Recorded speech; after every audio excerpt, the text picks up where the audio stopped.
गुरुर्ब्रह्मा गुरुर्विष्णु गुरुर्देवो महेश्वरः गुरु साक्षात् परब्रह्मं तस्मै ஸ்ரீ குருவே நமः. அருள் நிறை வாழ்த்துக்கள். நேற்றுக்கு பேசுனதோட தொடர்ச்சி இன்றைக்கி நம்ம பார்க்கலாம். இப்போது நமக்கு துயரமில்லாமல் நம்ம வாழணும் அப்படின்னா எப்படி வாழ்கிறது? வாழ்க்கையில் எல்லாமே மாறி மாறி தான். மழை பெஞ்சிட்டே இருக்குமா, வெயில் அடிச்சுட்டே இருக்குமா, காற்று அடிச்சுட்டே இருக்குமா? யோசித்து பாருங்கள், எல்லாமே மாறி மாறி தான் வரும். அதே போல் தான் நம்மளோட வாழ்க்கையும். அப்போது நம்ம கூட இருக்கவங்க மாதிரியே இப்போ உங்களோட அம்மா பேசுகிறாங்க, இல்லை மாமியார் பேசுகிறாங்க, இல்லை மருமகள் பேசுகிறாங்க, அக்கா பேசுகிறாங்க, தம்பி பேசுகிறாங்க, யார் பேசினாலும் உங்கள் மனசு எப்படி இருக்கோ அதே மாதிரி பேசுகிறாங்கன்னு சொல்ல முடியாது இல்லையா? அப்போது உங்கள் மனது புண்படும்படியா அவங்க பேசினா உடனே நீங்கள் அவங்க சொல்கிறது சரியா தப்பான்னு பார்க்கணும். தப்பாக இருந்தால் ஆமாங்க தெரியாமல் சொல்லிட்டேன்னு சொல்லுங்கள். தப்பு இல்லைன்னா நான் சொன்னது இது இப்படி தானே, இது தானே கரெக்ட் அப்படின்னு. இதுக்காக நீங்கள் ரொம்ப மனசு வருத்தப்பட்டுட்டு கஷ்டப்பட்டுட்டு மாமியார் என்னை இப்படி சொல்லிட்டாங்க, இல்லை மருமக என்னை இப்படி சொல்லிட்டாங்க அப்படின்னு வருத்தப்பட்டுட்டே இருந்தானா உங்கள் உடல்நிலை பாதிக்கும். கொஞ்சம் கொஞ்சமாக. ஏன்னா இந்த உடல் பாசிட்டிவானதான் எடுத்துக்கும். கோபம், ஆத்திரம், பொறாமை, எரிச்சல், வேகம், வெறுப்பு இது எதை போட்டாலுமே இந்த உடல் காலப்போக்கில் எதிர்வினையாற்றும். அந்த எதிர்வினை தான் வியாதியாக வர்றது நமக்கு. அதை நீங்கள் பார்க்கணும். இதை எல்லாமே என்னோடய குருவுக்கு அர்ப்பணம் பண்ணுறேன். குரு தான் சாட்சாத் பரபிரம்மம். இப்போ என்னென்னா மாதா பிதா குரு இவங்க 3 பேரோட ஆசீர்வாதம் இருந்தால் இறைவனோட அருள் நிச்சயமாக ஒரு மனிதருக்கு கிடைச்சிரும். இப்போது ஏன்னா நான் ஏற்கனவே சொன்ன மாதிரி அந்த பதிவுகள் பிரம்மதேவன் நம்ம பதிவுகள் இருக்குது இல்லைங்களா, நமக்கு என்ன நடக்கணும் இந்த பூமியில் அதன் மாதிரி தான் நம்ம உறவுகள் அமையும். மாமியார் அமையிறது, மருமகன் அமையிறது, கணவன் மனைவி அமையிறது, எல்லாமே அந்த கர்ம வினைக்கு தகுந்த மாதிரி தான் அமையும். அவங்க மூலமாக தான் நமக்கு அந்த வினைகள்லாம் கொஞ்சம் கொஞ்சமாக கழியுதுன்னு வச்சுக்கோங்களேன். அப்போ தான் நம்ம மனசு கஷ்டப்படுற மாதிரியான சூழ்நிலைகள் வருது. இதை நீங்கள் இவங்க எந்த இடத்துலையுமே உங்கள் மனது பாதிப்பு வந்தால் அது உடல் வியாதியாக நாளடைவில் மாறும் அப்படிங்கிறத நீங்கள் தெரிஞ்சுக்கணும். இப்போ நீங்கள் என்ன பண்ணணுன்னா டெய்லி எனக்கு சொல்லி கொடுத்ததை உங்களுக்கு நான் சொல்கிறேன். டெய்லி விடிகாத்தால் 3:30 மணியிலிருந்து சூரிய உதயம் வரைக்கும் பிரம்ம முகூர்த்த நேரம். பிரம்ம முகூர்த்த நேரத்தில் இறைவன்கிட்ட 33 கோடி தேவர்கள், முனிவர்கள், யோகிகள், சாதுக்கள், சித்தர்கள் எல்லாரும் வருவாங்க. அவங்கக்கிட்ட அவங்க வேணுங்கிற வரமெல்லாம் கேட்கும்போது இறைவன் அன்போடு அவங்க கேட்குறது எல்லாத்தையும் கொடுத்துருவாராம் அந்த நேரத்தில். அதனால் நீங்களும் அந்த நேரத்தில் எழுந்து குளிச்சுட்டு சாமிகிட்ட விளக்கேற்றி வச்சு மூல மந்திர ஜபம் சொல்லி என்ன வேணால் சொல்லுங்கள். ஓம் நமோ குமாராய நமக, முருகனோட மந்திரம் இது. ஓம் நமோ குமாராய நமக, ஓம் நமோ குமாராய நமக, ஓம் கம் கணபதியே நமக, ஓம் கம் கணபதியே நமக. இது கணபதியோட மந்திரம். உங்களுக்கு எந்த மந்திரம் சொல்ல, இப்போ நான் ஓம் சச்சிதானந்த பரபிரம்மா புருஷோத்தம பரமாத்மா ஸ்ரீ பகவதி சமேத ஸ்ரீ பகவதி நமக அப்படிங்கிற மந்திரம் நான் சொல்லுவேன். இதையும் சொல்லுவேன். அதனால் உங்களுக்கு என்ன மந்திரம் தோணுதோ அந்த மந்திரத்தை சொல்லிக்கிட்டே ஆழ்நிலை தியானத்துக்கு போங்க. தியானம்னா எப்படின்னா பாயை விரித்து போட்டு அப்படியே மந்திரம் சொல்லிவிட்டு கை கால் இல்லாமல் ஒரே நேர்கோட்டில் இருக்க மாதிரி படுத்து மந்திர ஜபம் சொல்லுங்கள். அப்படி சொல்லிகிட்டே நீங்கள் உள்முகமாக போகும் பொழுது உங்களுக்கு இறைவன் எந்த ரூபத்தில் வேணாலும் உங்களுக்கு பேசுவார். நீங்கள் என்ன வேணாலும் கேள்வி அவங்கக்கிட்ட கேட்டிருந்தீங்கன்னா அவங்கக்கிட்ட அதே மாதிரி பேசுவாங்க. அப்போ நீங்கள் அதே மாதிரி அவங்க பேசுகிறத என்ன நீங்கள் தெரிஞ்சுட்டு அதன்படி வாழ்க்கையில் நடைமுறை. இப்போ நான் சொல்கிறது எல்லாமே நீங்கள் வாழ்க்கையில் இதை நீங்கள் கடைபிடித்து நீங்கள் வாழணுங்கிறதுக்காக தான் இந்த பதிவுகள்லாம் நான் கொடுத்துட்ருக்கேன். உங்களுக்கு திருப்ப நான் உங்களுக்கு நம்பர் கொடுக்குறேன். நீங்கள் அப்புறமா உங்கள் டவுட்டெல்லாம் கூட என்கிட்ட நீங்கள் ஷேர் பண்ணிக்கலாம். நான் அதை உங்களுக்கு கிளியர் பண்ணி கொடுக்குறேன். இப்போது நம்ம என்ன பண்ணணும்னா இறைவன் என்ன சொல்கிறாங்க, நம்ம பூமியில் பிறந்ததோட பலன் எல்லாமே இப்படியே நடந்துகிட்டே இருக்கும்னு வச்சுக்கோங்களேன். மாற்றி இப்படி நடந்து உலகம் யாவையும் தாமுள வாக்களும் நீட்டலும் நிலைபெறுத்தலும் அளவிலா விளையாட்டுடையார் அவர் தலைவர் அன்னவர்க்கே சரணாங்களே. இது கர்ம பூமி. நமக்கு என்னெல்லாம் நடக்கணுமோ அதுக்கு தகுந்த மாதிரி நடக்கும். அவனன்றி ஓரணுவும் அசையாது. நீங்கள் நினைக்கலாம், எங்கள் மாமியார் என்ன சொல்லிட்டாங்க, எங்கள் மருமகள் என்னை இந்த மாதிரி பேசிட்டாங்கன்னு. எய்தவனிற்கு அம்பை நோவதேன். நம்ம வெறும் அம்பு தாங்க. இங்கே நம்ம வெறும் அம்பு தான். அவனன்றி ஓரணுவும் அசையாது. யாரும் இப்போ நான் பேசக்கூட முடியாது. நான் இப்போ உங்ககிட்டலாம் பேசிகிட்டு இருக்கேன்னா அவரோட அருள் உங்களுக்கு இதெல்லாம் கிடைக்கணும்னு அவர் நினச்சிருக்காரு. அதனால தான் என் உடலை எடுத்து பயன்படுத்திட்டு உங்ககிட்ட இறைவனே தான் உங்ககிட்ட பேசிகிட்டு இருக்காரு. ஏன்னா நீங்கள் எல்லாருமே அவரோட குழந்தைங்க தான், நானும் அவங்களோட குழந்தை தான். எல்லாமே உங்களுக்கு கிடைக்கணும், நீங்களும் அந்த உயர்ந்த நிலையை அடையணும். நம்ம எதுக்காக பூமிக்கு வந்திருக்கோமோ நம்ம எல்லாரும் ஒரே குறிக்கோளோட தான் வந்திருக்கோம். அதை ஒன்று அடையிறதுக்காக தான். இடையில் கணவன் மனைவி குடும்பம், இந்த லோக தர்மமே இல்லற தர்மம் தான். அப்போ அந்த இல்லறத்தில் எல்லாரோடையும் நல்லபடியாக வாழ்ந்து, இறை சிந்தனையோடு வாழ்ந்து, தான தர்மங்கள் செய்து, அம்மா அப்பாவை நல்லபடியாக பார்த்து, பசுவுக்கு கொடுத்து, நாய் அதுக்கு ஆகாரம் கொடுக்கறது, இப்படி ஒன்றுக்கும் எல்லா செயல்களையும் நன்றி சொல்லிகிட்டே இருக்கணுங்க. இறைவனுக்கு நன்றி சொல்லிகிட்டே இருங்க. அதுதான் முக்கியமான விஷயமே. நீங்கள் நன்றி சொல்ல சொல்ல தான் அடுத்த படிக்கு நீங்கள் போக முடியும். எல்லாமே ஒரு கட்டுப்பாட்டின் கீழே தான் இறைவன் எல்லாத்தையும் செய்கிறாரு. அதனால் நீங்கள் இதை எல்லாத்தையும் கடைபிடித்து நல்லபடியாக வாழ்க்கையை வாழணும். துயரமில்லாமல் வாழணும். இப்படி சொல்லிட்டாங்க, மாமியார் இப்படி சொல்லிட்டாங்க, கணவன் இப்படி என்ன சொல்லிட்டாங்க, உங்களுக்கு என்ன கிடைக்கணுமோ இறைவன் அது உங்களுக்கு கொடுத்தே தீர்வார். உங்களுக்கு என்ன கிடைக்க வேணாமோ நீங்கள் முயற்சி பண்ணால் கூட அது கிடைக்காது. கிடைக்கலன்னா ரைட்டு, எது நடந்ததோ அது நன்றாகவே நடந்ததுன்னு பகவான் கீதையில் சொல்கிறார். இதுதான் சத்தியமான உண்மை. என்னோடய வாழ்க்கை அனுபவமும் அதுதான். என்னோடய அனுபவம் எனக்கு என்னெல்லாம் கிடைச்சதோ அது எல்லாமே உங்களுக்கு நான் சொல்லிகிட்ருக்கேன். இது எல்லாமே சத்தியம், இதுதான் உண்மை. இதை கடைபிடிங்க. உங்கள் வாழ்க்கையும் நல்லா சிறப்பாக நீங்களும் மற்றவங்களுக்கு சொல்கிற மாதிரி இருக்கும். ரொம்ப ரொம்ப நல்லபடியாக நீங்கள் வெற்றியாளராக வாழணும். துயரம் இல்லாமல் வாழணும். உறவுகள் எல்லாத்தோடும் நல்ல உறவு முறை முதல்ல இருக்கணுங்க. எல்லா அம்மா அப்பா, கணவன் மனைவி, அக்கா தங்கச்சி, அண்ணா தம்பி எல்லாருக்கிட்டையும் உறவு முறை முதல்ல நல்லாயிருக்கும். எது நம்ம இப்போ டெய்லி போகிறாங்க, படிக்க போகிறோம், வேலைக்கு போகிறோம், சம்பாதிக்க போகிறோம், இப்போ நம்ம ஓடிட்டே இருக்கோம். ஒவ்வொரு வெற்றியும் நமக்கு ஒவ்வொரு காலத்தில் இறைவன் கொடுத்துட்டே இருப்பார். இல்லை, தோல்வியும் கிடைக்கலாம். தோல்வி ஏன் கிடைக்குது? நம்மளோட வினைப்பயனை அங்கே வேலை செய்யுதுன்னு அர்த்தம். அப்போ என்ன பண்ணணும்? இறைவன்கிட்ட நீங்கள் நல்லா பிரார்த்தனை பண்ணணும். இறைவா, எனக்கு இது ஆசை, இதை நீங்கள் எனக்கு நடத்தி கொடுங்க அப்படின்னு சொல்லி இறைவன்கிட்ட நீங்கள் பிரார்த்தனை பண்ணணும். அப்போ என்ன, நீங்கள் மூல மந்திர ஜபம் சொல்லுங்கள். விடிகாத்தால் 108 தடவை இது என்ன வேணும்னு நினைக்கிறீங்களோ அதை ஒரு ஒயிட் பேப்பரில் இது எனக்கு வேணும், இறைவா எனக்கு இது நீ கொடுத்ததுக்கு நன்றி முருகா, நன்றி பிள்ளையாரப்பா அப்படின்னு சொல்லி எழுதுங்க. அம்மா பகவான் நன்றி, நீங்கள் கொடுத்ததுக்கு கோடி கோடி நன்றிகள். நன்றி சொல்லிகிட்டே இருங்க. காலையில் எழுந்ததுலேருந்து நம்ம இரவு படுக்கிற வரைக்கும் ஒருத்தருக்கு இன்னொருத்தரோட உதவி இல்லாமல் எந்த மனிதனும் நகரவே முடியாது. அப்போ நம்ம எல்லாருக்கும் நன்றி சொல்லிகிட்டே இருக்கும் பொழுது தான் நம்ம வாழ்க்கையில் அடுத்து வெற்றிகள் நம்ம பார்ப்போம். கஷ்டங்கள் வந்தால் கூட தீரும். அதே மாதிரி அம்மா அப்பா சொன்னபடி கேட்கணும். பெரியவங்க நீங்கள் நல்லா இருக்கணும்னு நினைக்கிற யாரோ ஒருத்தர் ஒன்று சொன்னாங்கன்னா அதில் நீங்கள் எடுத்து நடக்கிறீங்களோ நடக்கலையோ அதில் என்ன உண்மை இருக்குங்கிறத நம்ம பார்க்கணும். அப்புறமா நீங்கள் எடுத்துக்காத உங்கள் புத்தி என்ன சொல்லுதோ அப்படி. ஏன்னா நம்ம புத்தியாக இருந்து செயல்படுறதே இறைவன் தான் நமக்கு செய்கிறார். கூடவே தான் இருக்கார். வெற்றியை கொடுத்தாலும் அவர் தான், அவரோட அருள் தான் நமக்கு வெற்றியாக வருது. அதனால் அவங்கள எப்போவும் ஆராதனை பண்ணிகிட்டே இருக்கணும். பெரியவங்ககிட்ட டெய்லி அவங்க பாத்தில் நமஸ்காரம் பண்ணிட்டு இருங்க. பெரியவங்க சொன்னபடி கேளுங்க. அம்மா அப்பாவுக்கு சேவை பண்ணுங்கள். அம்மா அப்பா மனசு சந்தோஷப்படும்படியாக நடங்க. இது எல்லாமே ஒவ்வொருத்தரோட வாழ்க்கையும் வெற்றி கொடுத்துட்டே இருக்கும். ஒரே நேரமாக பயிற்சி பண்ணுங்க. 5 மணிக்கு நீங்கள் விளக்கேற்றுறீங்க. விடிகாத்தால்னா 5 மணிக்கு விளக்கேற்றிடணும் டெய்லி. விளக்கேற்றிட்டு அதே டைமில் மூல மந்திர ஜபம் சொல்லுங்கள், தியானம் பண்ணுங்கள், ஒரு சில மூச்சு பயிற்சி செய்யுங்க. உங்களுக்கான நேரமாக வச்சுங்க. எல்லாருக்குமே நேரம் இல்லை தான். 4 மணிலேருந்து நான் 4 மணிலேருந்து 6 மணி வரைக்கும் எனக்காக நேரமாக நான் வச்சுக்குவேன்.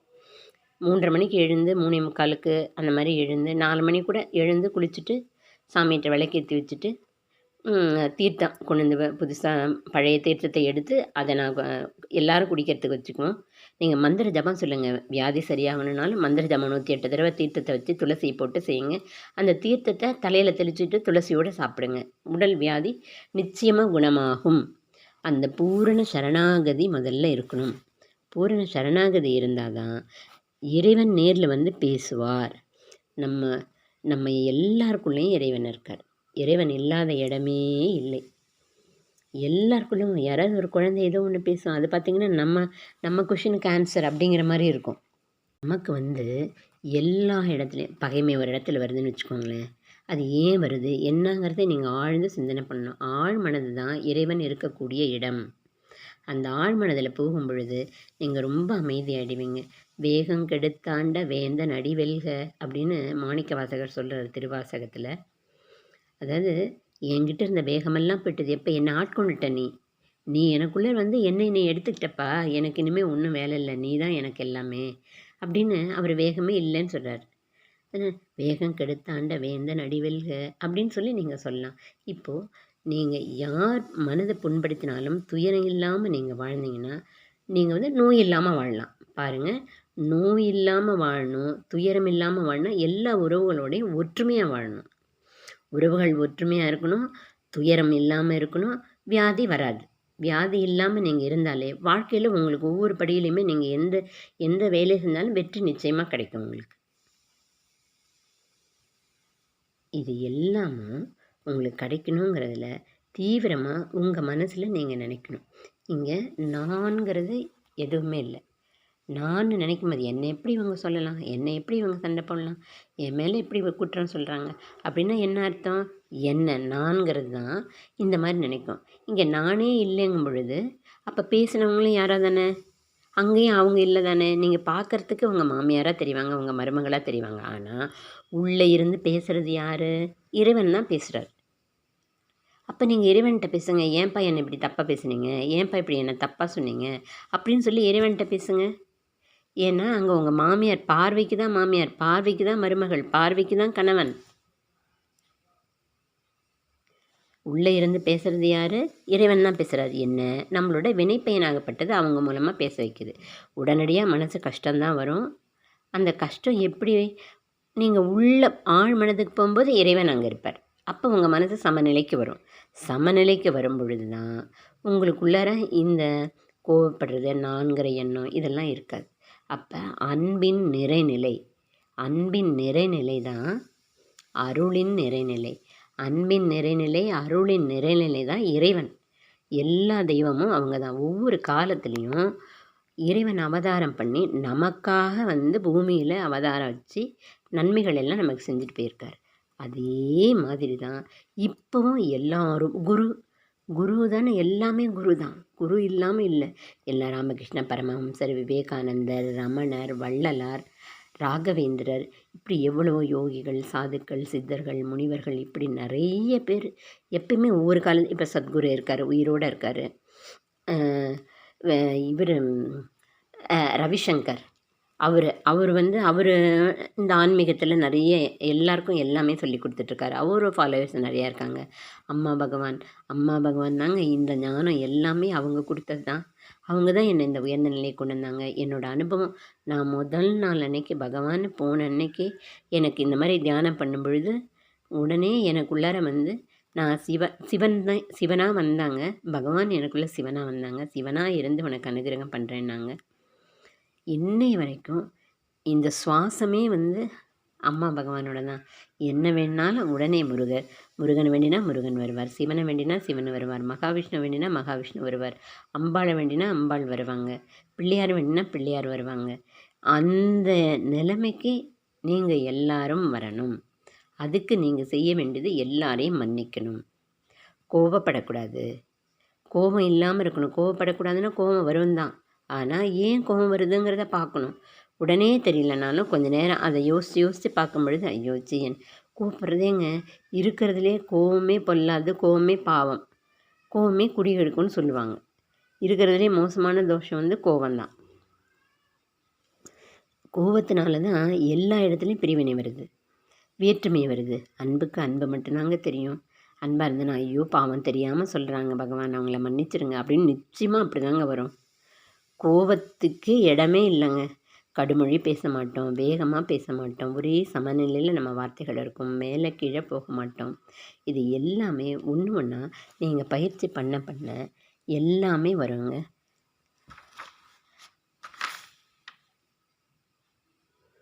நம்ம எதிர்மறையாக இருக்கிறோமா நேர்மறையாக இருக்கிறோமாங்கிறத எப்படி தெரிஞ்சுக்கிறேன்னா, நம்ம அன்பு நிறைஞ்சிருந்தால் நம்ம நேர்மறையாக இருப்போம். இறைவன் நல்லத்துக்கு தான் இதை செஞ்சுருக்காருன்னு நினைப்போம்.